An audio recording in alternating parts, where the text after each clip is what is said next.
Chosen from among all others by the immortal elders Solomon, Hercules, Atlas, Zeus, Achilles, Mercury, Billy Batson and his mentor travel the highways and byways of the land on a never-ending mission to right wrongs, to develop understanding, and to seek justice for all. In time of dire need, young Billy has been granted the power by the immortals to summon awesome forces at the utterance of a single word. Shazam!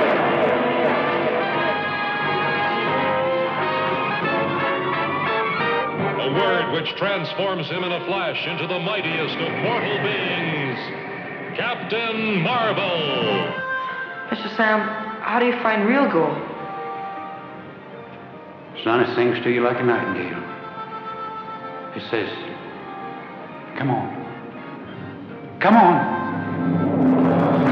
Welcome back, my friends, to an all-new episode of the Shazam ISIS podcast. It's your old mentor, John S. Drew here, and we're continuing our journey down the highways and byways of the land, continuing our look at those two iconic shows of the 70s, Shazam and The Secrets of ISIS. And I am joined on this journey, as I am every time we meet, by the big red cheese himself, Mr. Richard F. Lee. Hey, Richard. Well, hello, John, the mentor of this show. It's great to be with you again, and we're going to have some more fun on the Shazam ISIS podcast. Yes, we are. And, you know, we do usually episodes where we review, specific episodes of either Shazam or ISIS. But every once in a while, and this is one of those special ones, we take a moment to talk with someone who was involved in the production of one of the episodes or more of the episodes. In this case, it's one. Who's joining us for this specific episode here, Richard? Well, we have none other than Radames Pera, and he is going to be telling us about his life and his work and his extensive acting career. And I'm so very happy that he agreed to see us and speak with us and talk to us about his work on Shazam, as well as many, many other projects he's done and what he's doing today. So let's invite him onto our show. Hey, Radames, how are you doing? I'm well. Thank you for having me. It's an honor to be here. And I understand you're going to be a father very soon.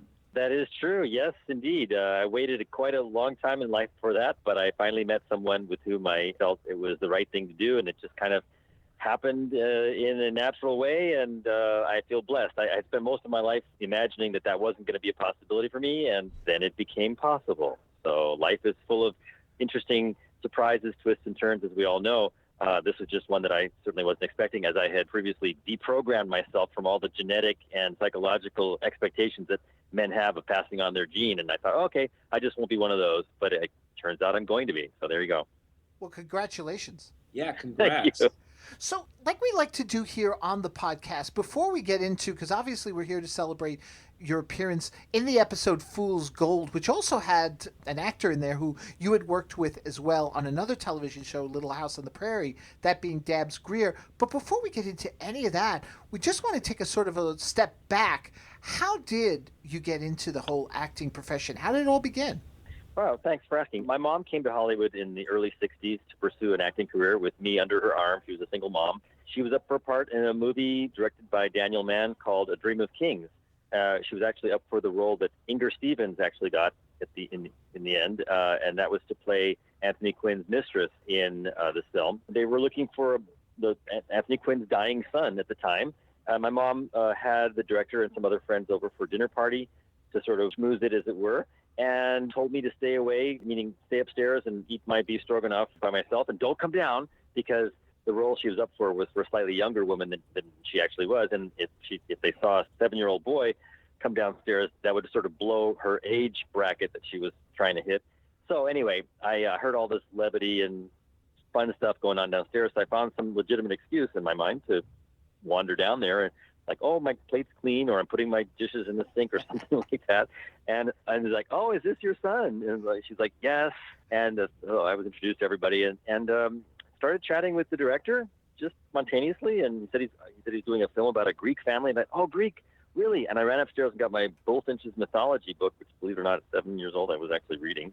And I said, yes, I know Greek stuff. And so anyway, he was charmed, and he said, God. My mom said, have you ever thought of putting him in film? I don't know, maybe commercials someday. I don't know, not really. And director Daniel Mann said, well, would you mind just bringing him down to the studio? We want to see if he can take direction, because he looks very much like what I envisioned the boy in this film to look like, and the sensitivity or whatever that he saw in me or whatever. So she said, okay, and brought me down there. And then one thing led to another. And I did a screen test and then a makeup test. And then I met Anthony Quinn. And then I ended up working 11 weeks on this film playing this dying boy. And of course, as Hollywood is prone to, I was typecast for the majority of the work that I did, other than Shazam, because Shazam actually just played just a normal kid, which was like one of my very few normal kid roles during my 20-year career. But that's how it all began. And then sort of one thing led to another. I got an agent, and then the first TV show I did was a show called Medical Center.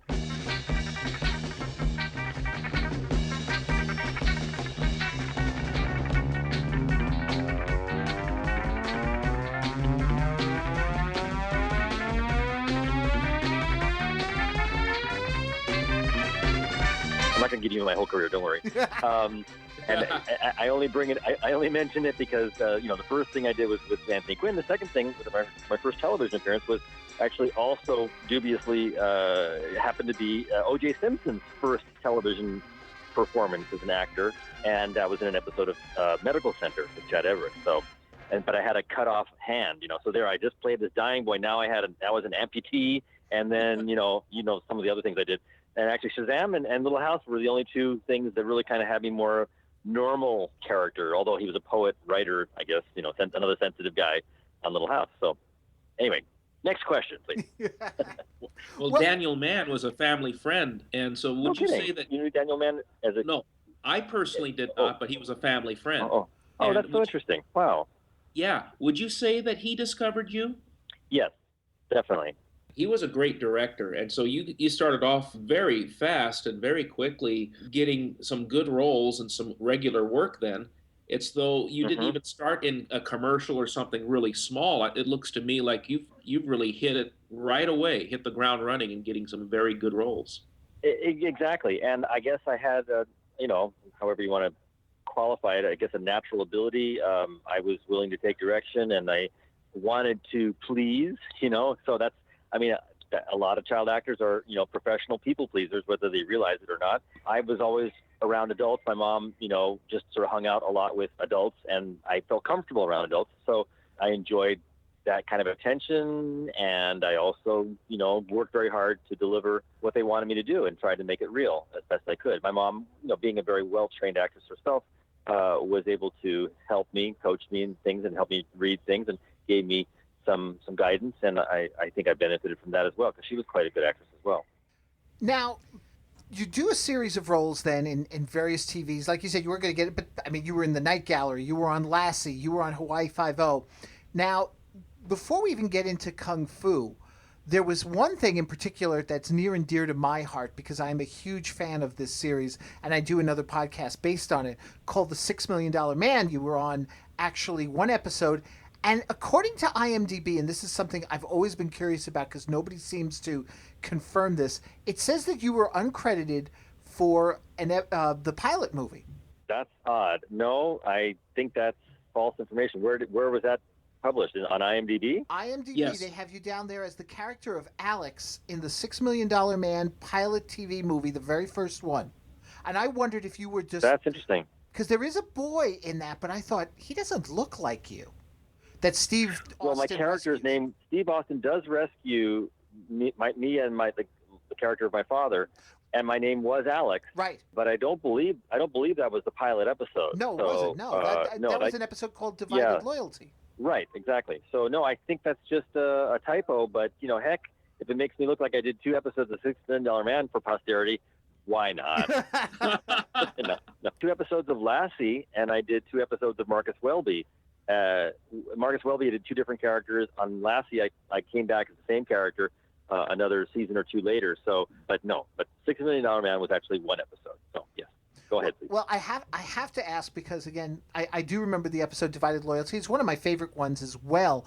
You got to work with Lee Majors, and it was one of those episodes where, it's primarily Lee. I don't even think Richard Anderson, who played Oscar Goldman, appeared in the episode. What was that like for you working with Lee Majors? Well, okay. I don't want to pop any bubbles here for anybody, but Lee Majors was very much enjoying his position as the star of the show. I would say that he was very professional, of course, but he was rather aloof on a personal level. He didn't have much, how should I say this, warmth, but neither did his character. So one could wonder whether that means that he was more of a method actor, a la the Strasbourg School, where he was just staying in character as the steely $6 million bionic man, or whether he just was kind of like that in person. He was nice enough. I don't want to say he was anything but a professional, in this situation. But I personally couldn't connect with him, and we just kind of did our job. And he had a fair amount of good humor, but there was not much warmth coming from the man. And that's, again, I can't attribute that to anything particular because I don't know him. So it was certainly not an unpleasant experience to work on the show. We had a lot of fun, shooting out in a couple different places. In fact, we shot at the famous Greystone Mansion, the so-called Russian scientist compound was actually Greystone Mansion, which is in the old Doheny Mansion, owned by the Doheny family, and there's quite a legacy to that particular property. It sits in Beverly Hills, and Truesdale Estates used to be owned by the Doheny family, which actually owned the entire hill there, which is now Truesdale area. And there's quite a dramatic story about that family, which I think any one of your listeners would be quite fascinated by. What happened to the Doheny family and this incredible magnate, this incredibly wealthy man. He was at one time the wealthiest man in America, and he got taken down by a whole political. He got involved he got in the middle of a political wrangle in Washington, and after he dredged out Pearl Harbor as a favor to a senator friend of his, in exchange for some access to some oil properties, he got involved in this whole, or implicated in this whole scandal. Anyway, it ruined his family, it ruined his fortune, and there's a play about that is now performed in that location, at the Doheny House. There's a play that's been going now for about 13 years. Yes, and it's one of those plays where it's like 3 different groups of people, 3 different audiences move around the house and watch the same actors do scenes from the play revealing the story.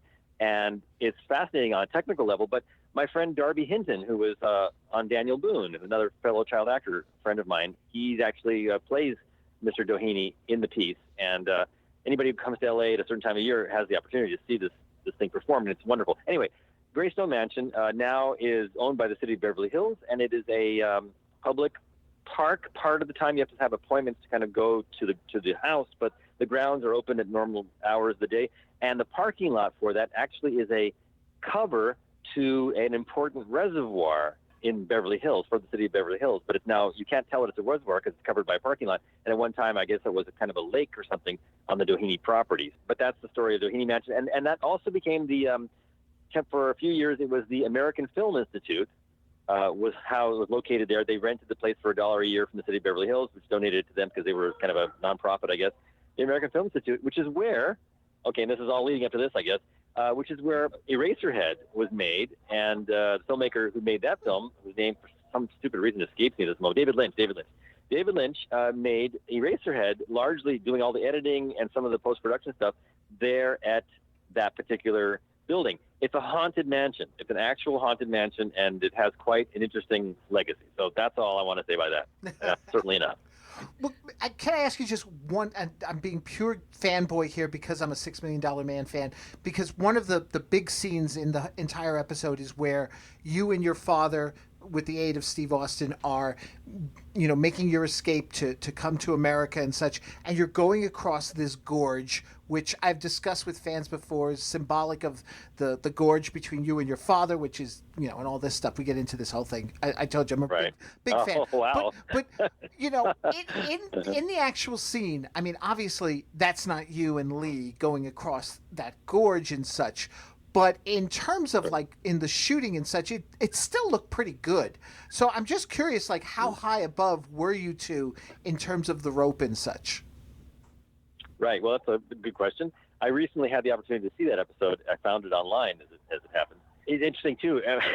For those folks who will find it on YouTube, I was shocked when I saw it. And I will get to your question in a second, but I was shocked when I saw it because I heard my voice, and my voice is about an octave lower than my actual voice. And I realized that that's the way that whoever posted it to YouTube was able to avoid, I guess, any copyright infringement. I guess there's a way to slow things down a certain percentage that makes it makes the copyright infringement a non-issue if you distort things enough.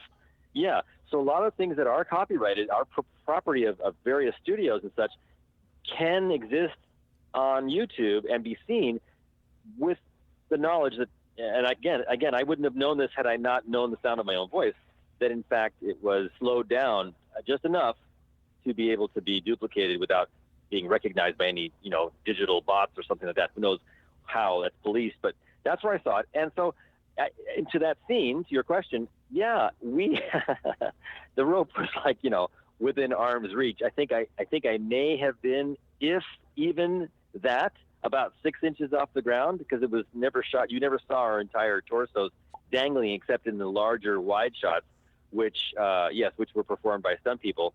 So the close-up scenes where the dialogue takes place and all the drama, that's literally done without any danger or peril whatsoever. I'm going to have to get you a copy. Sorry. No, it's okay. I'll have to get you a copy of that episode. A good copy. Oh, that's very kind. Thanks. I would love to have a good copy of it. Okay, I could definitely arrange that for you. Thank you. Also, I would also recommend, if it's possible, to give Radames a copy of the Shazam episode he was in too. Would you be interested in knowing about that, like Fool's Gold? I would be delighted. As a child actor, and this is something you might find interesting. Child actors had very little. How do I say this, for lack of a better word? Any power on the set of any show. We were there, and this is something that not just myself felt. It's a common thing that I corroborated with other peers of mine as adults, that we all felt, you're kind of a second-class citizen on the set. You're not one of the crew. You're not one of the adult stars. You're just kind of there at the good graces of the producers and stuff like that. And so, this was in an era before child actors had any ego or even any, any say in things. And to this day, that's probably true to a large extent, except when you're, a big star in a show. But certainly as a guest star, you don't. And, I could never ask for any souvenirs from the show because it either belongs to the prop department or the wardrobe department. Everything goes back to the studio when you're done. So there's very little artifacts or things that were possible to be saved at that time. And, of course, most of those shows that I did existed even before the VCR was invented, or made ubiquitous in the home. So, consequently, I have very little record of that. So if you guys have access to some nice or even not so nice prints or versions of these two shows you're mentioning, I would be delighted and very grateful to receive something like that from you guys. So thank you so much for offering. It would be wonderful to be able to share with your child someday these projects you were involved in, and it's a way for anybody. It would be a way for your child to look back into your past. How insightful and how thoughtful and wise of you. Thank you so much for putting it that way. That means a lot to me, and of course I have to take you up on it now. So what were you doing on Marcus Welby, MD?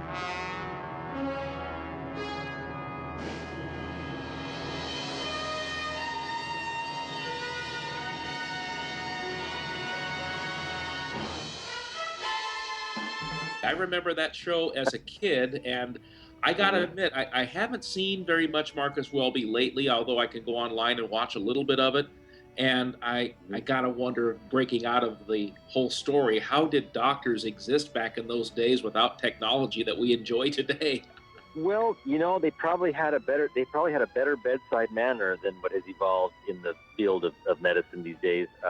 Doctors are not encouraged to have the bedside manner that old-fashioned doctors did, and certainly the character of Marcus Welby that made him so compelling was that he truly seemed to care about the families of the patients he was treating, not just the patients themselves alone, and hence the drama ensued. So I would say that might be one reason. And the other thing is, Robert Young was actually quite a kind individual, and he made it a policy. And this is when, this is in an era where television stars, had some real clout. Well, not to say they don't today. I shouldn't say that, but let's just say this. He made it very clear to the production that if he was going to be involved in a TV show, that he would treat every guest star on the show in a really respectful way. It's the only show I ever showed up on where, as a guest star, I had my own chair with my name on it. He made sure that all the actors that got on the show and they were just felt like they were in a special place. And that was pretty rare. TV was a pretty slap bang, let's get this done kind of thing for a long time in a lot of places. But there were a few shows where there was a special vibe, and that was one.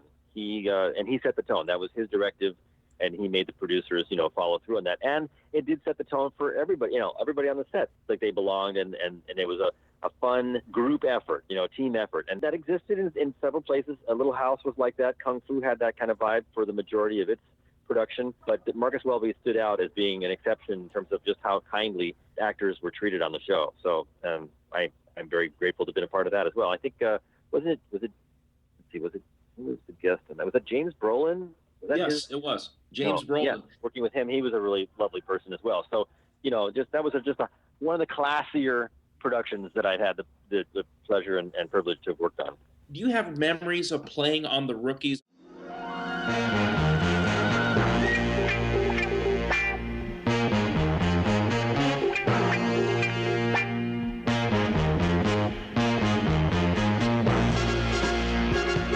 See from your IMDb page that you did one episode because there's so much work here. Doesn't one project meld into the other, and it's hard to keep memory straight?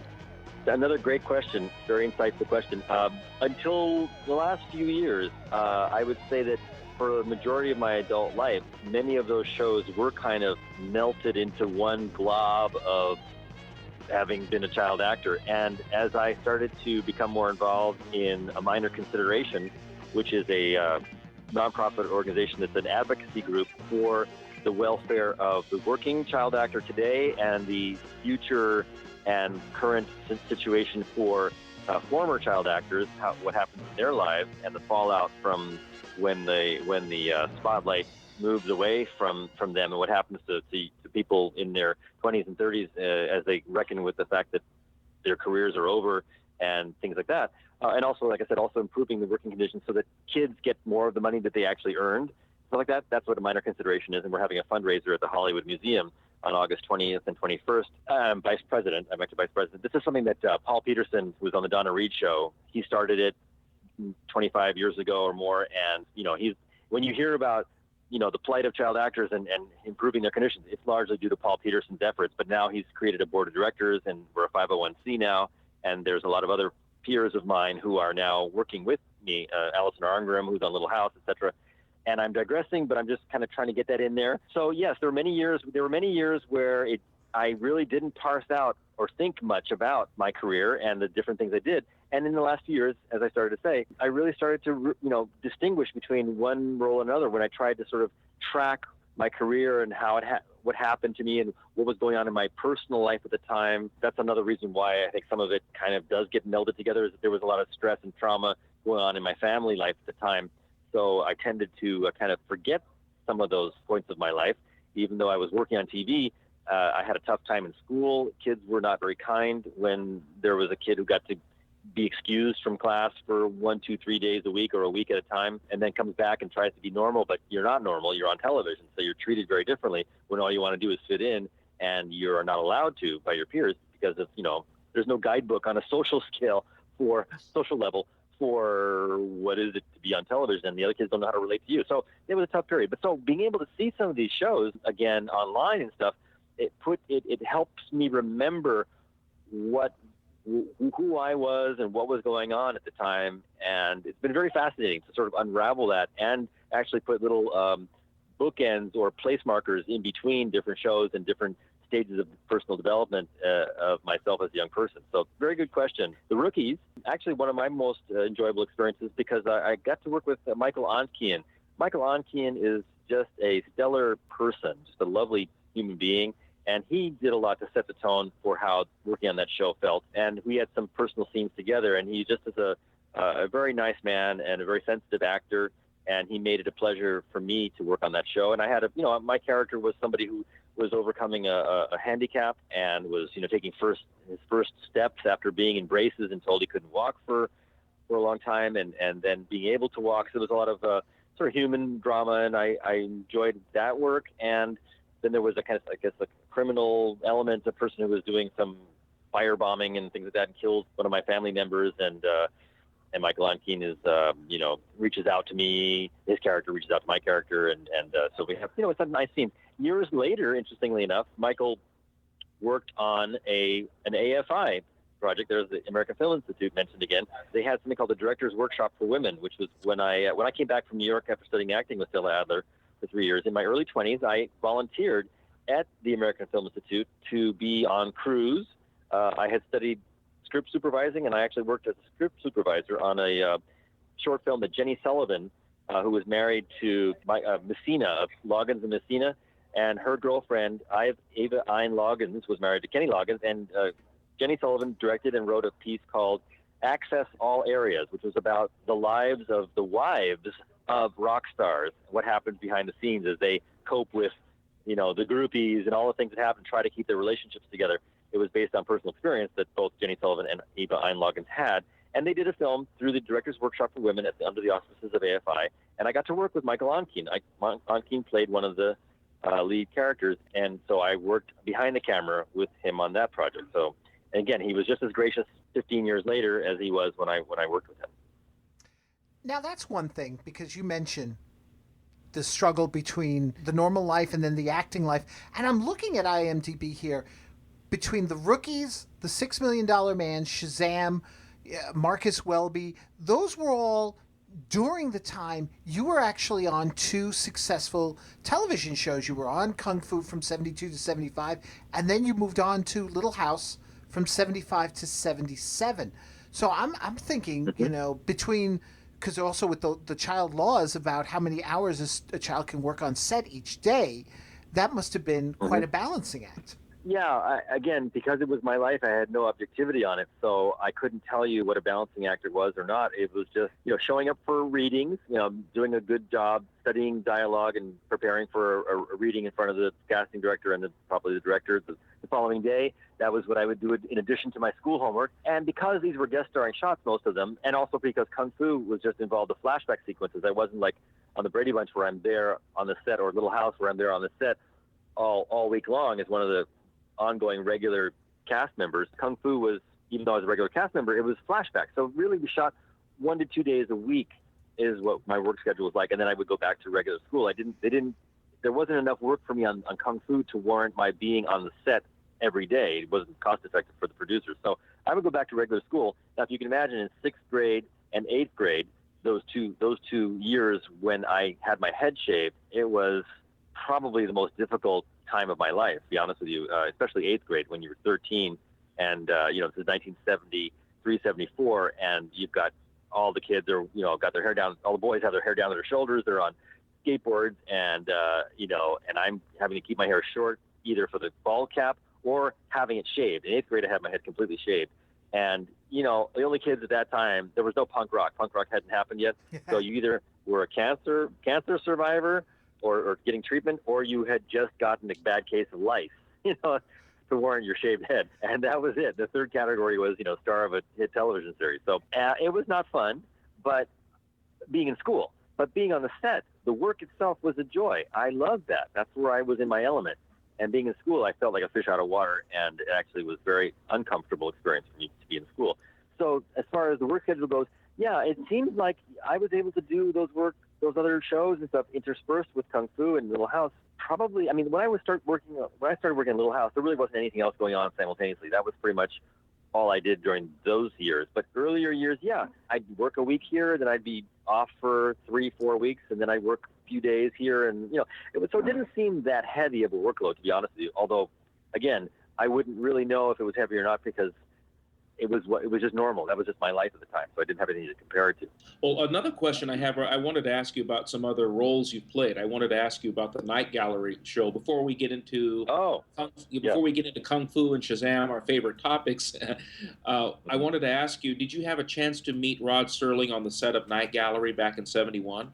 That would have been nice, but unfortunately not. I neither met Rod Serling nor did I meet Orson Welles, who did the narration for that episode. That would have been great. I wish I could say I did, but I did not. However, working with Gene Kearney, the director of that episode, was a pleasure. He was a wonderful man and a really good director, and did an incredible job. I'm so grateful to how he worked with me. I'm very proud of that performance. I think there's actually a little backstory, if you care to know, and I won't go into it unless you ask, about the narration for that, how that happened with Orson Welles. I'm sure. Well, I think this is our only opportunity for a while. I think the audience would love to hear about Orson Welles, we will sell no wine before it's time. Yeah. Well, I'll make it brief because I've really spent a lot of time on some of the answers to your questions. I hope that's okay, but I'll try to make this one brief.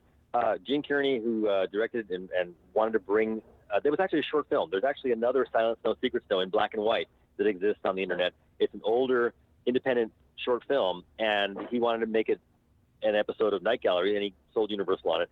And he always envisioned, in his scripted version, Orson Welles' voice. So they sent a letter out to Welles' office saying, Mr. Welles, we would love to have you do this.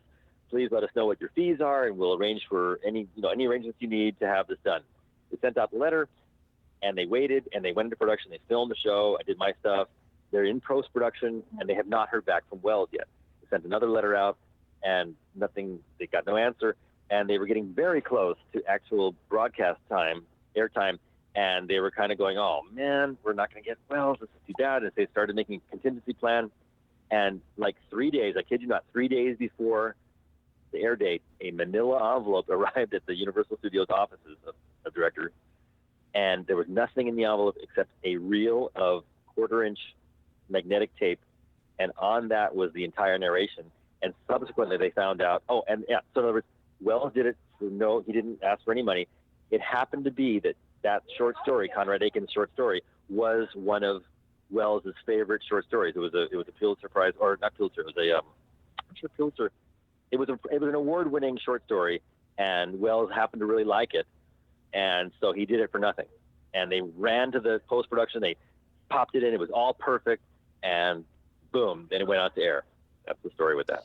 I shouldn't even admit it, that I actually, without trying, have memorized Orson Welles, his roles in A Tale of Two Cities, the adaptation. It's just scary how I can do it. I don't even want to know how I do that.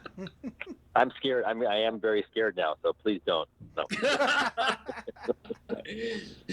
Paris, 1767. I, Alexander Monette, unfortunate physician, write this melancholy paper from my doleful cell in the Bastille. Hope is quite departed from my breast. Well, we can move on. Well, at least you didn't attempt an impersonation. You were just reciting your memorization. That's all you said you did. You knew it was you had memorized it. You didn't say you were trying to do Orson, because that was a horrible Orson. But I don't think you were trying to do that. So I got to let you off the hook. To do Orson Welles. The actor who does the voice on Pinky and the Brain does a great Orson Welles, but unfortunately his impression is the only one he knows how to do is Orson Welles. I can do it if I. Oh, that's funny. But it's funny. Great. You know who does a really good Orson Welles? The guy who played Orson Welles in that film that was out a few years ago that was directed by none other than Richard Linklater. One of his biggest productions he ever did was a movie called Orson and Me, and it was not a very big critical acclaimed film, but it was about Orson Welles prior to his War of the World thing that put him on the map. It's when he was a dramaturge and he had a theater company, and it's a story about a young person who becomes a kind of an apprentice to Welles at that theater company. And the guy who plays a young Orson Welles in that film is brilliant. It's a brilliant Orson Welles. So it's worth seeing just to see a very good portrayal of a young Orson Welles by a very gifted British actor. And I think it's called Orson and Me or something along those lines. Check it out if you can find it. It stars the sort of the Disney hunky guy. I can't remember his name either. Shoot, young guy. I should know these names, but sometimes they escape me. There's a very good actor who does a great job in this film. He went on to be sort of more of a heartthrob, and you'll see when you look into it. It's a great film. Anyway, that guy who played Orson should have gotten an Academy Award for it. He was absolutely brilliant as Orson Welles. So, love Orson Welles too. I share your passion for Mr. Welles. Yes, he was a great filmmaker. We're looking at the IMDb. Before we get to, we're almost there. We're almost to our main question. But when you did the Hawaii 5-0 episode, did you shoot on location in Hawaii, or were you still in Southern California?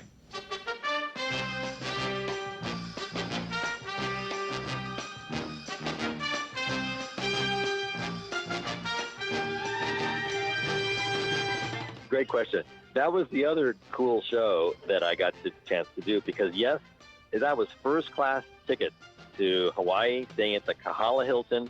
And this was Jack Lord's imperative to treat his guest stars who were willing to make that trip from the mainland at their expense. Everyone got treated really, really well who worked on that show. that episode, interestingly enough, they cast my mom in the role of my mom. So that is the one and only time that my mom and I worked together that closely. She also worked in an episode of Little House that I was in, but she was not, the characters were not related. There was an episode called Centennial, Yes. where she was in Little House, and I was in that same episode, but I was like in the background. It was an incidental character appearing in that episode that she was in. She played Theodore Bickel's wife in that episode. Then she did another episode called Harriet Happening, which was another episode. She actually played a different character on Little House. Yes, so we actually worked in the same shows together, but in the Hawaii Five-0, in order to save themselves some money, several $1,000s probably, because they would have had to bring my mom with me anyway. She's my guardian, right? So they had to bring a set teacher to Hawaii, and they had to bring this kid actor. Why not hire his mom, since she happens to have a SAG card, to play his mom, and that way we can save ourselves a few $1,000s. So that's what happened. She did a great job in it, too, and that was a pretty dramatic role, and play a kid who has a brain tumor, a fatal brain tumor, and this guy who's trying to blackmail this doctor calls up this doctor's patients and plays their diagnoses to them. And in my case, I didn't know that I was dying. My doctor has been lying to me. And I hear his conversation where he tells my mom, a recording of that is played back to me, and I flip out. So it was a wonderful experience. And Jack Lord was just quite the gentleman. And it was a really classy production. Now, and Robert Fox. Oh, and Robert Fox. Robert. I'm sorry. Robert Foxworth played the doctor, and he had quite a career in Hollywood too. You probably know who Robert Foxworth is. And man he's probably got. I would say you could pick 10 actors. If you had to pick the top 10 actors who had the most intense eyes on television, like the eyes, that part of our anatomy, Robert Foxworth has got a set of peepers on him, man. You can't believe that guy. He's got really amazing eyes, and I just recently saw that because that show was actually transferred. Netflix actually carried episodes of Hawaii Five-0 for quite a long time. Yes. I couldn't find it recently when I looked for it, and that was the first time I realized how cool it would be if all shows got to be transferred to high definition. They took Hawaii Five-0 and they remastered it into HD and uploaded it to Netflix. And man, to be able to see a show that clear on television, it's been a revelation to go back and watch some of these television shows, because some of them have been remastered and they've never looked better. You've never seen television, old TV, like you do when you watch it on Netflix. I wish they did that with Kung Fu.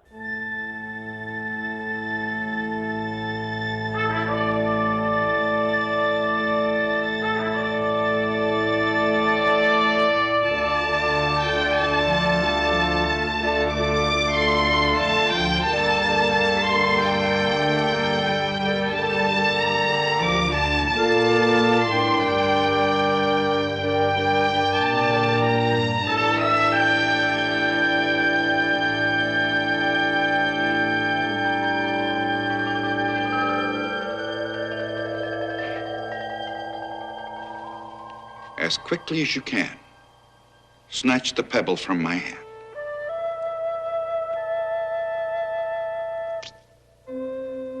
When you take the pebble from my hand, it will be time for you to leave.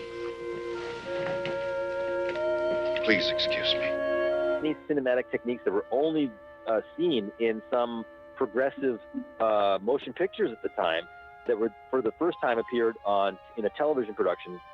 Stop motion animation, or not stop motion animation, step frame slow motion, and a big rack focusing, depth of field shots where you focus on something very close, something very far away. The use of a lot of atmospheric smoke and stuff for the temple scenes, and the incredible sets they used, and fight sequences. A lot of stuff that had not been seen on television was pioneered by Kung Fu. And Jerry Thorpe, the producer of the show, and Alex Beaton, they were really committed to creating a new standard for television, which I think they achieved.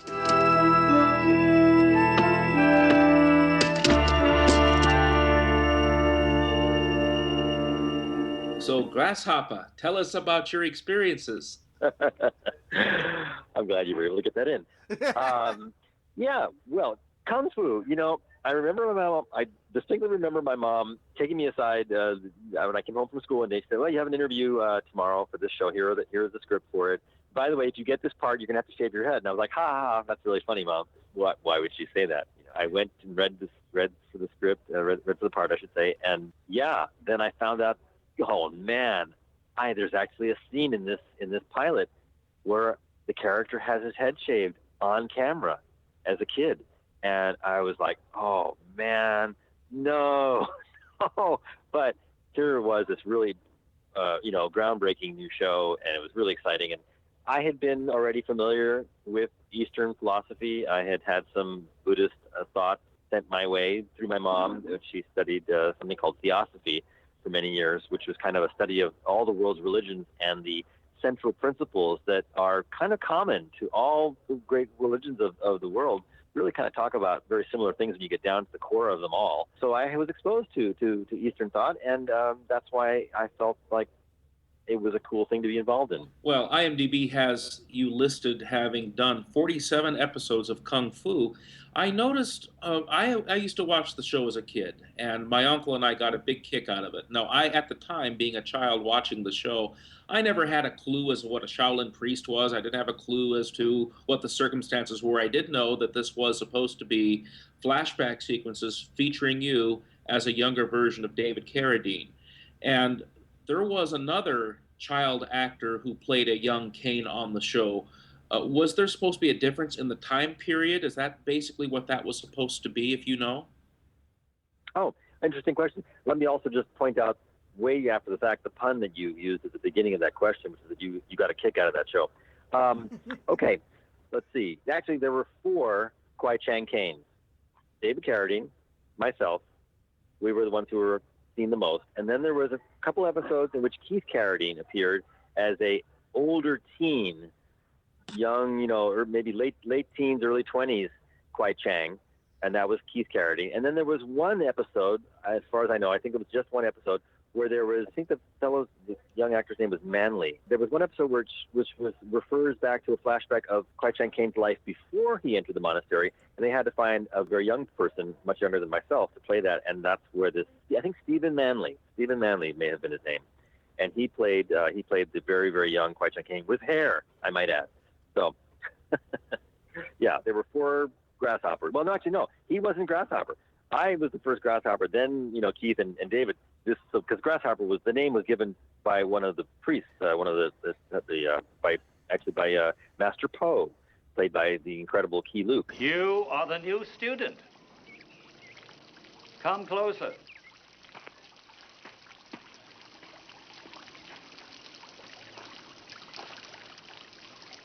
You cannot see. You think I cannot see? Of all things, to live in darkness must be the worst. Fear is the only darkness. Take your broom and strike me with it. Do as I tell you. Strike.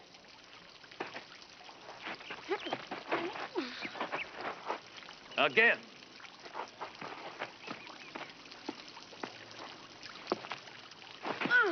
Here, catch.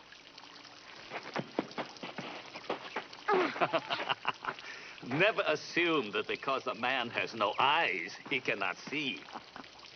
Close your eyes. What do you hear? I hear the water. I hear the birds.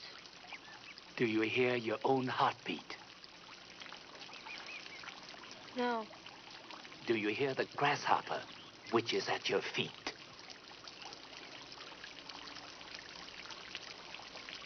Old man,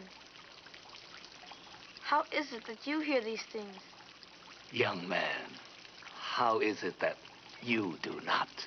That's who coined the term grasshopper in the seminal scene where the young boy meets Master Po for the first time in the grotto, the garden grotto, and they have a dialogue that has to do with his blindness and stuff, and that's where he gets named Grasshopper affectionately. And from thenceforward, he was known as Grasshopper, only to Master Po. Some people think that Master Khan, who was the sighted master with the cane, he never called me Grasshopper. He always referred to me as Student Caine, never, or Kwai Chang, but never Grasshopper. Well, that's interesting. Now, I got to ask, because you and I have communicated off of the podcast, outside of the podcast. I've got to ask about your relationship with Keye Luke on the show. How was he easy to work with, or was he a challenge, or how did that work with you? Okay, well, I'm so glad you asked because it gives me an opportunity to talk about one of my favorite actors ever that I've worked with, Keye Luke. Keye Luke was a prince of a man. He was such a professional, for one thing, and such a cultured individual, knew about art and music and the world and philosophy, and he practiced kindness, and he was a gentleman, and had such a wonderful sense of humor and always made those around him feel good. He enjoyed that as a person, and he practiced that. He put up with so much for that show, and in terms of, unlike Philip Ahn, who was also a nice man, but who was a little bit more vain, maybe, let's just say, and not in a bad way, just he just had some vanity. He didn't shave his head. He wore a skull cap. Keye Luke shaved his head and kept it shaved for the entirety of the show, and he had to endure 1972, 73, 74 era contact lenses that were entirely opaque except for a little dot in the middle. He could not see except this tunnel vision. The reason why they gave him a little black dot was because that was the only way he could see. It was to simulate cataracts, of course. It was a very extreme version of cataracts that the master had. It gave him a very striking appearance on camera and set that archetype in place of the wise master, which I'm going to actually tell you something very interesting. You guys are going to really appreciate in a minute here about that. But to finish about Keye Luke, there was a person standing by on the set during every scene who would insert the lenses and would be standing by with a dropper and give him lubrication in his eyes whenever he needed it, because they were incredibly painful to wear. And he endured that and never complained, except when he just, absolutely just was in so much pain. He just said, guys, I got to just take a 5-minute break, please, and pop these things out. But he was just a real pro, and working with him was a joy and a privilege. His character really stood out on the show a lot. That's what I really remember. I think of Kung Fu, I don't just think of you and David Carradine. I think of Keye Luke's performance as Master Po. He stands out over the other monks that were depicted on the show. And for good reason. If I had to make a value judgment, I would say that Keye Luke was perhaps the better actor between, Philip Ahn. They're both passed away, rest their soul. They were both had an incredibly difficult. I mean, first of all, there weren't a lot of Asian actors. They hired the two most well-known Asian actors at the time, who had been around for so long. And Keye Luke, of course, was number one son in the Charlie Chan movies.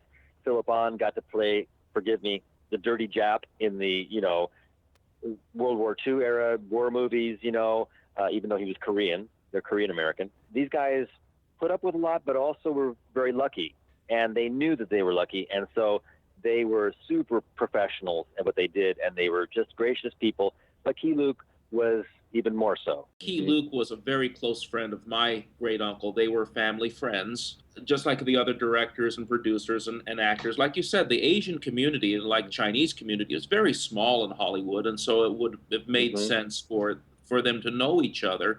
That would not have been unusual at all. I think really the difference between them as human beings was that perhaps, and I only say this as in evidence from my experience and also the performance that he gave as Master Po, clearly, to me, Keye Luke understood, and I would even say probably practiced, some of the principles that Buddhist philosophy espouses, and therefore he understood the nuances and the subtleties of the characters and the meaning that was being conveyed in those scenes, and he embodied them with a wisdom that he possessed some of himself, and his acting style. I'll tell you that Philip Ahn, not to cast any aspersions on people who smoke cigarettes, but Philip Ahn, in between takes, he'd go have a puff, he'd smoke a cigarette, and he kind of talked with the crew. He had a little bit more of a, his humor was, ventured more into kind of the typical humor on the set at the time. I don't want to characterize it, but in any event, he was just kind of tried to be one of the guys. But he was a gentleman. He was, like I said, a prince among men, and therefore I think his performance conveyed that. I will say this about that relationship. This is where I was going to digress earlier, and this is an interesting fact you guys and your listeners will probably enjoy, a little trivia here, and that is that in the house I grew up in on Franklin Avenue in Hollywood, not more than 3 doors down during the entire time that I was shooting Kung Fu and lived in that house there with my mom, 3 doors down was living none other than George Lucas, who was conceiving of and writing Star Wars at the time. He was actually in production on American Graffiti, working at 20th Century Fox, and I would see him leave not every day, but whenever many times I saw this man, who I then later realized was George Lucas, with a briefcase, getting into his little metallic green Camaro and zooming down the street, heading off to work, while I was walking down to Gardner Street Elementary School and had done the pilot for Kung Fu at that time. And so in the 3 years subsequent to that, he lived there. The owner of that apartment, it's actually a converted house, it was a triplex.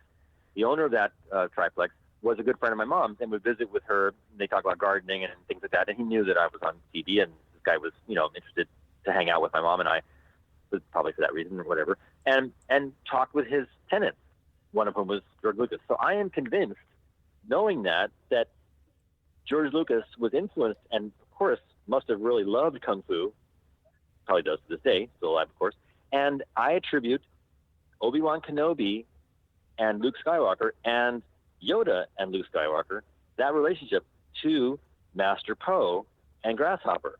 That archetype existed in the American public's eye and in creative people's eye that was established by those two characters in Kung Fu, and then later became sprouted again as Luke Skywalker and Obi-Wan in Star Wars, and then it was repeated again later in Karate Kid. So I attribute that paradigm, or that archetype, I should say, to Kung Fu, because of that very reason, that he literally knew me, not directly, but indirectly, as a neighbor. Yes, and Keye Luke was under consideration to play Obi-Wan Kenobi at one point. I did not know that. That's great to hear. Very cool. That's too bad that didn't happen. That would have been interesting. Wow. Instead, he ended up doing Gremlins. Boo. I liked him in Gremlins. He was good in Gremlins. He was great. He was great in Gremlins. I know, but it was just, I was so sad to see my Master Po as the shopkeeper to sell this really volatile animal to this unsuspecting kid. We wait and see which direction they come from. Then we'll know where to look for his gold mine. Oh, why bother with that? I mean, all we gotta do is find a roll seldom already took out. Taking his gold would be stealing. Taking his mine would just be like swiping watermelons. Now, this brings us to Shazam. You were in one episode of the second season of Shazam. Do you remember what it was like working on the show with Dabbs Greer and the regular cast of Shazam, if you have any memories of that? To be very honest with you, the only memories I have of that production of that show was the heat of working out at Vasquez Rocks. That was the location. That's an actual physical, phenomenal geological formation just outside of Los Angeles called Vasquez Rocks, which is used in a lot of TV shows, or was at one time. I'm not sure if things are still shot, but I think they shoot a lot of car commercials there now, probably truck commercials, four-wheel drive commercials, because it's very rugged, very unusual, dramatic outcropping of rocks. And at that time, it had not been overused yet. It was a kind of a cool place to shoot a show. And so we went out there and shot for a couple of days. And I remember the conditions. And I remember also having to drive, or be driven, I should say, very far to that location. That was the thing that stands out most in my memory of that production. I remember doing a scene with Dabbs. Otherwise, it's pretty foggy. I think one of you recently sent me a still from that show in which I see one of my other fellow child actors working with me, and I honestly don't remember that person or his name or anything like that. So, and I don't even remember what I was wearing until I saw that photograph of me wearing that sort of fuchsia shirt. That would be as far as I can remember. I remember I remember the heat. I remember the blazing hot lights and reflectors they were using. And I remember that one of my few roles, as I mentioned earlier, where I've got to just play a normal American kid. So when you went on to Little House, I just recently watched the whole series again, and yet I couldn't tell you because it went on for some time. Was there any reconnection with Dabbs Greer when you got to the set of Little House? Yeah, that's a good question. I remember. Look, at that time, everyone's doing what they can to make a living. As now. At that time, meaning that at that time, as it happens to be as it is now. Actors are out there making a living. There was no kind of special connection, like, oh, Dabbs, we did Shazam together. Isn't that great? Right. It was like, oh yeah, I remember working with you a few years ago. Yeah, we did Shazam together. Oh, that's cool. Dabs is a great guy. Everyone loved Dabs on the show, on Little House. They were really, glad when there was an episode with him in it because he was always a lot of fun. The guy had a great sense of humor, and he was just a very, very large personality and was always a really fun person to be around with on the set. Again, as a young person, you didn't get to play with the big boys. You kind of sort of got to laugh at some of the jokes, but some of the jokes were frankly a little bawdy. And, kids shouldn't be hearing those kind of jokes, but we were there anyway. But we couldn't laugh too hard because it would be like, oh, gosh, we just said something dirty in front of these kids, and now they're all laughing too hard, and that kind of makes it awkward for adults. So Dabs had a lot of fun with the crew. Everybody loved him on the show. Even the kids loved him. He was fun to work with. But there was no, special thing like, oh, yeah, gosh, we did Shazam a few years ago. Nothing quite like that. But, of course, great pro. Wonderful actor, super talented guy, and it was fun to work with him in both accounts. I'm actually going to take this opportunity to, before you go into Little House, if you were going to go back and to something we talked about before we started the podcast, and that is to ask you guys a couple of questions that I wanted to ask, which is, I understand how Little House, the impact that's had through, Michael Landon's stardom and all the shows that he did, and the legacy of Little House, which, spans generations. I've had people at autograph signing events standing in front of me. I've had 4 generations of women, all wearing bonnets from 5 years old to 80 years old, having passed down this show from generation to generation. It has incredible, values, cultural value for families and things like that, as we discussed earlier. So I often wonder how lesser known shows, and forgive me, Shazam certainly is not as popular of a show in pop culture as Little House or Kung Fu, even for that matter. It was more, again, forgive the term, with all due respect, more of an obscure show.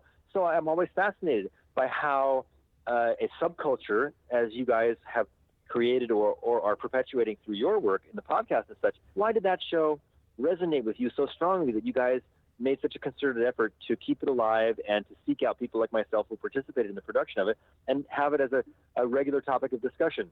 Tell me what your fascination with it. I'm always interested to know the people that are kind enough to bring me into the fold, what it means to them. So please tell me what Shazam means to you guys.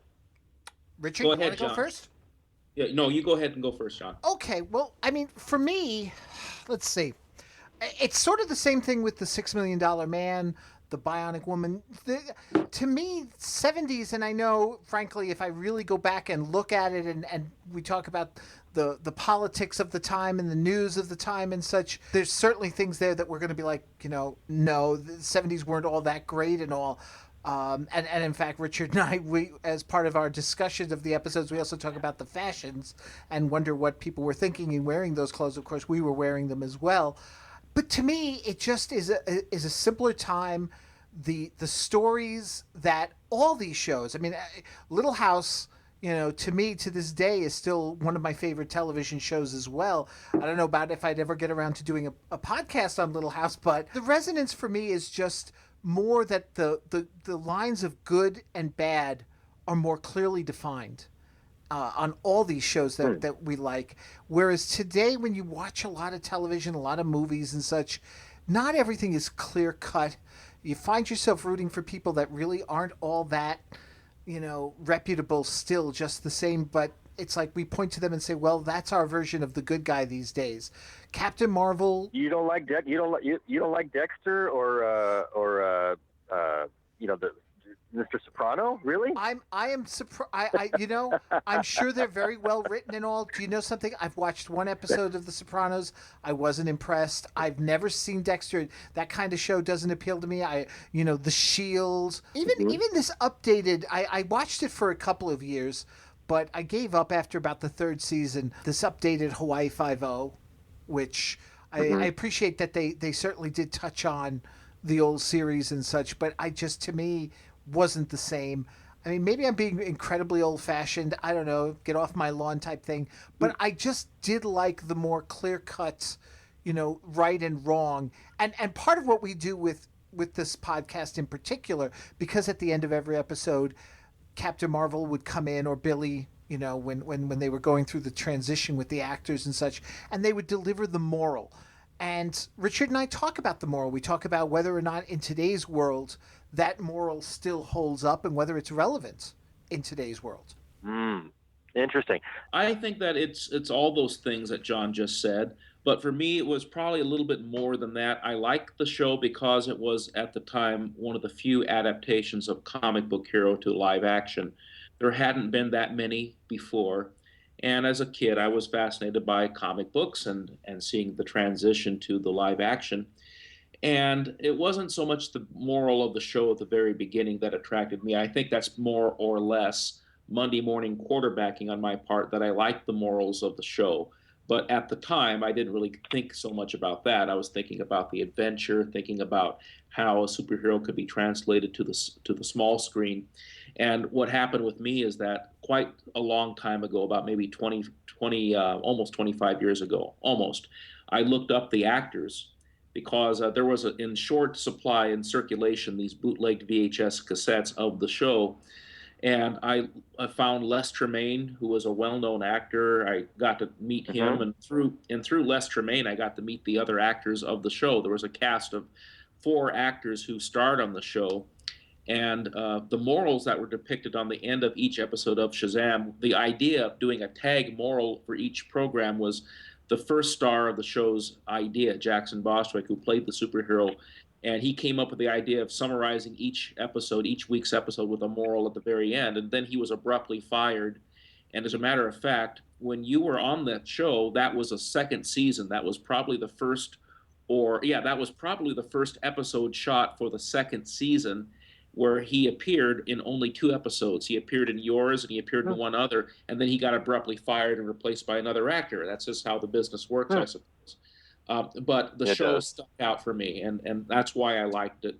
Interesting. That's really cool. I hear you, and I thank you so much for explaining that, because and such a thorough answer, because things mean different things to different people, and I wanted to understand why, and that's cool. So you both have different. It's interesting how you both have different reasons, and yet you found each other and have enough common ground between you to make this concerted effort to do this ongoing homage to the show. And that's cool. Now, what made Kung Fu so fascinating, I think, in retrospect, is the fact that Kwai Chang Caine, here he was, a disciplined, highly trained, highly evolved, philosophically at least, and spiritually developed monk, who in a moment of poor judgment and in complete horror at witnessing his master Po killed in front of him by a pistol, picks up the nearest volatile object, which happens to be a spear, and throws it right into the back of the chair that the emperor's nephew is sitting in, who basically had his master killed. Because of that one rash moment, his whole life, his whole karma changes, and he has to flee China and try to escape the price on his head throughout the entire series, wandering the West, trying to still walk his path, his spiritual path, and yet constantly is confronting racism, bigotry, injustice, and all kinds of, and hatred and things like that, and situations, genocide, Native Americans and stuff like that, and is constantly finds himself in these very challenging situations where the only thing that can get him through is his reference to the wisdom and the training that he had as a young person in the monastery. And he tries to do his best in every situation, the most good for the most people in a otherwise pretty messed up circumstance. And that's a fascinating thing to watch too, because that's relevant to our lives as well. So there's a character from the 70s who actually, where things were not so black and white, So that existed at the same time as Shazam. So those both things were evident in the culture at the time, and you guys gravitated obviously to the sort of more, forgive the term, more clean-cut version, and whereas Kung Fu was a more complex and had a dark side even then in the 70s. Yeah, you're right. Although my profession is a lawyer, so Kwai Chang Caine, what was his name? Kwai Chang Caine. If he were to come to me, I would have charged him a reasonable fee. I would have got him off. I would have got him off the self-defense charge. There would never have been a series. That's very funny. That's very funny. Then after that, we would have sued everybody for racial discrimination. Okay, I mean, there never would have been a series if I would have been involved. That's hilarious. That's very funny. No, you're a very witty man. Go ahead. No, but one of the things that sticks out of my mind, I don't know if either of you have ever saw an old Saturday Night Live skit from about 30 years ago. 35 years ago. I can't believe I remember this. They did a parody, Kung Fu. You know what that is, John? Oh, yeah, I know. Yep. David Carradine played the role. Yeah. David Carradine was on the show, and they had a funny scene. I don't know if this was the same show or not, but they did a skit where someone was mimicking Master Po with the blind eyes and did a perfect rendition of Keye Luke. And the young Caine said, "Why do you call me Grasshopper?" And Master Po in the skit says, "Because you is an ugly son." And that was meant to draw a laugh. That's funny. Well, as it happens, I was actually in the audience of that taping. I was living in New York at the time, and David came to town, and I heard that he was going to be coming to town because one of the writers on the show was a personal friend of mine at the time on Saturday Night Live. And he said, "Hey, guess who's going to be on the show 2 weeks from now?" I said, "Who?" And he said, "David Carradine." I'm like, "Oh, no kidding." So I actually got to hang out a little bit with David during the week he was in town, and also was at the taping. And I'm credited, there's actually an obscure thing on the internet. The band, the musical act for that episode that David was in, was none other than Captain Beefheart. Once again, Captain Beefheart and the Magic Band!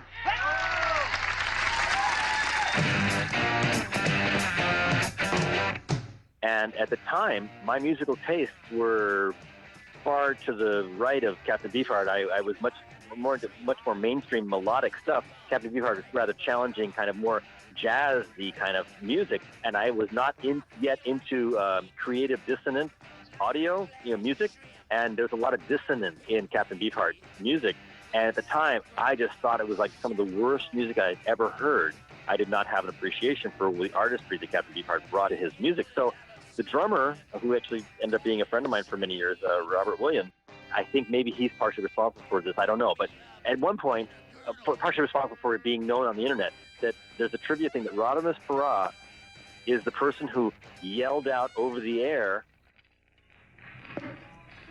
"Shit! Yeah!"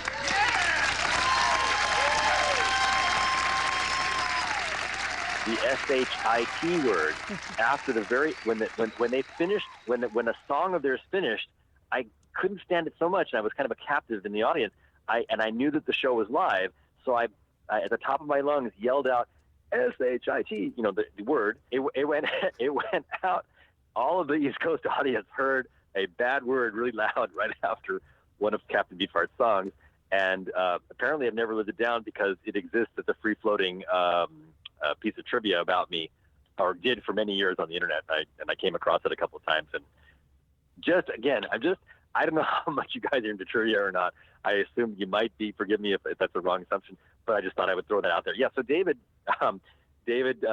spoofed his own character, and here that leads me to something else I kind of want to share. I was not able to watch. You guys talked about shows you guys couldn't watch. I couldn't watch the sequel to Kung Fu. Kung Fu: The Legend Continues. I have to say, was a very difficult show for me to watch. I watched 1.5 episodes, and I felt that the whole center of it and the direction that it was going in was almost antithetical and had very little resemblance to the original show. And I was very sad that show actually, was The Legend Continues, and it actually ran longer. It ran 6 seasons. Originally, Kung Fu only ran 3 seasons, and this sequel ran 6 seasons. And to me, I found it unwatchable, but that's just me. Mm-hmm. I vaguely remember watching a couple of episodes, but it just didn't appeal to me either. Yeah. Yeah. I mean, I watched one episode where David Carradine plays his own grandson. He plays the grandson of Kwai Chang Caine, who then has another son who is now a cop. And so there's this one scene where the two of them, they team up to fight crime together. And they're about to head out the door, and the son says to his dad, to the Kwai Chang Caine's grandson, played by David Carradine, the son says to his dad, "Okay, Caine, let's go out there and get him. You kick him, and I'll shoot him."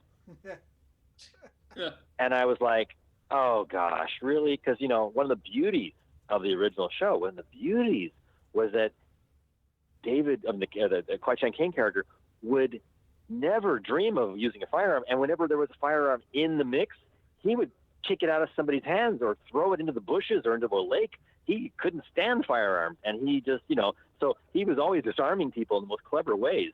So for that to be a line, I was like, oh no, this is really not anywhere near the center of the original. So I just couldn't watch it. But, it definitely helped David's career. David, made a lot of money on that show and was produced and shot in Canada. And oddly enough, and maybe in a certain way, I feel fortunate that I was never invited to be on that show. I actually I wondered for years, why was I never asked to kind of do a cameo or anything on that show? I was spared, guys. I was spared. And the integrity of Grasshopper, I have been guarding the integrity of that character my entire adult life. And I have to say, no offense to David's family, some of whom I know and care about, but, David did not follow through with enough personal responsibility for the gift that he was given in having the opportunity to play Kwai Chang Caine. I feel like now that the baton has been passed to me, I am the sole surviving living member of that TV series, that it's my responsibility to ensure that I do my best to personally practice and also in public situations try to espouse respect for and integrity about that role that I feel I was very lucky to have played. So I kind of feel like that's kind of almost the end of our. I almost feel like that's maybe a good way to end, but you guys decide. Go ahead. And we agree with that. I think that it speaks to the integrity of an actor if they have a role that they're given, and there are parameters for that role. And over time, and as the few episodes start to pass on and start to accumulate, an actor should get a feel for the type of character that's being played. And if a new writer comes on board and changes that character too much, the actor should stand up for the integrity of the character he or she is playing in a particular television series.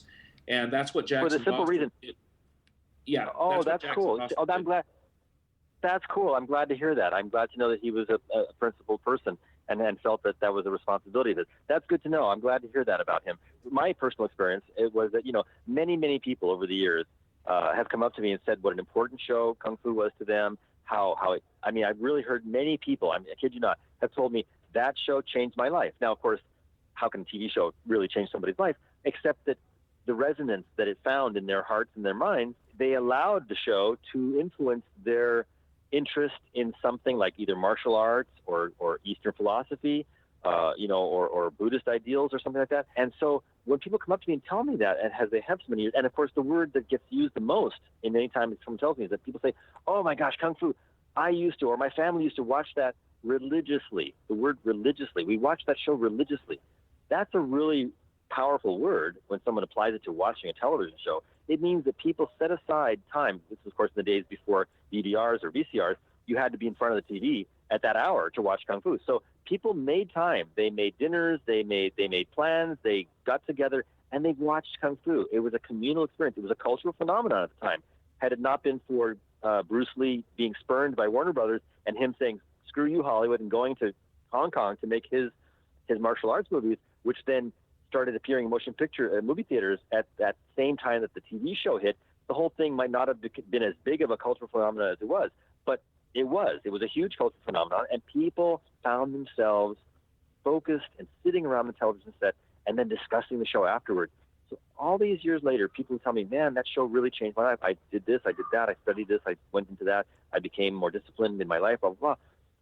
They come to me and they say these things. They share something personal with me, and it is my responsibility as a person who had the privilege of playing that role to honor that person and what that show means to them. Now, sometimes people project onto you. They think that you're the character. I am not Kwai Chang Caine, of course, but I do take seriously the fact that it was a meaningful show to so many people, and when they bring that to me, I choose to honor their life and what it means to them, rather than take credit or bask in some kind of glory in the moment. It's much more important to me, and so much more interesting, quite honestly, to respect their respect of the show and then acknowledge that and go, wow, I'm so happy to know that meant something to you so much. I too found it to be a very important show, and I'm so glad that you told me that. Congratulations on finding the discipline to change your life, as triggered by something as simple as a television show. Good for you,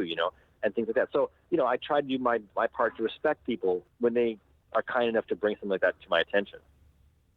Well, Radames, thank you so much for doing this. And let me ask you this now, as you say, being the caretaker and such. I mean, not only just for this, but also your involvement with Little House, continuing that, being involved with celebrations and such that happen. How can people keep up with you? Do you have like a website, social media type things, that the Twitter that people can follow? You're very kind to ask. I should have something better in place than I do. All I really have is there's a page page that's based around Little House. It's called Little House on the Prairie, Radames Pera as John Jr., which was created by a fan of the show who asked for my permission if he could create a Facebook page for my character. There's that. Someone for years had radamespera.com and offered to create a little fan site for me many, many years ago, and they kept paying for the name every year. And one year they just decided that they didn't want to do it anymore, and they said, hey, I'm about to give this up. Do you want to take it over? And so I've been paying for radamespera.com for several years, but have not developed it into an actual website. There is no actual website associated with that name, but I own it. So no, currently there isn't anything, unfortunately. I wish there were, and there probably should be, because of the legacy that I now have in my hands. Soon there will be. So if someone wants to kind of occasionally check in and see if there's anything behind radamespera.com, they're welcome to do that. And I hope to have something up there for the sake of people who need to find a talisman, a touchstone on the internet for things related to Kung Fu or Little House or just me personally. I will have that, but right now there is not. If people want to email me, there are ways to find out how to email me. I've had people contact me. Actually, I've even had things mailed to me. There are even ways to find that out. I'm not going to give anybody a clue how to do. But if they want to badly enough, you certainly got a hold of me. So there obviously are ways, and I will respond if somebody has something earnest and valuable, meaning personal, meaning real, and not just kind of like, oh gosh, I contacted Grasshopper. But no, actually somebody who wanted to actually tell me that something that was important for them in their lives, or they just wanted to thank me or whatever. I'm not seeking that out, certainly not. But if that's what they want to do, and they want to do it badly enough, there are ways. There are certainly ways. But I wish to have something more in place. Thank you for asking that, for giving me the opportunity. I will say this. I am involved with a minor consideration, that is, what I mentioned earlier, advocacy group for the ongoing well-being of current and former child actors and what happens to them in their careers and lives. I'm the vice president of this nonprofit group, and if you want to find out more about that, that's a minorconsideration.com, or sorry, minorconsideration.org, excuse me, and that is a place where you can actually find out what's going on with some other former child actors who all populate the peer-populated organization, and we are doing our best to help others who need our help. All right. Well, we'll definitely put up links for that, and as well, we'll also keep a link there if people want to check in from time to time with your website for when you get it developed. Thank you. I am writing my memoirs. I've been encouraged. People like Alison Arngrim, who have a very successful book. She has a very funny and very poignant and very honest book called Confessions of a Prairie Bitch. That's the name of her book. And it's all about her childhood in Hollywood, and she, I'm in there because I was a friend of hers back then, and we went to high school together. Her book has been very successful. Mary Beth McDonough, who is the middle daughter on the Waltons, who's also a personal friend of mine, she has written a book that also did very well called Tales from the Mountain. As you read these books, you realize, my gosh, it's not an easy thing. It's not a charming, necessarily wonderful existence to have had that experience in life as a child actor. It's certainly unusual. It's certainly something that if you're a healthy adult who experienced that, you are proud of it. There are no regrets. But it is not something that I would wish on any other young person. It's a very difficult road to navigate, and it's full of peril. And if you can survive and come out the other end a whole person, well, you're doing something right. And there are these people who've written these books who have. We all know about the horror stories. They certainly exist out there as well. All too many, unfortunately. But it's a fascinating experience. It's a privilege, and it's a responsibility. And I hope I've conveyed some meaning behind those words during my conversation with you guys. Thank you guys so much. It's been a sheer pleasure. Your questions have all been really intelligent and unusual, and I feel, again, honored to have the opportunity to share this with your audience. Well, thank you for coming on our show. That was so very gracious of you to share your time with us. So, folks, stay tuned. We're going to be continuing our reviews of Shazam and ISIS in the coming weeks ahead. And stay tuned as well as we continue to bring you some of the people behind the scenes who were involved in the making of both shows. So until next time, once again, Richard Radames, thank you very much, everyone. Take care.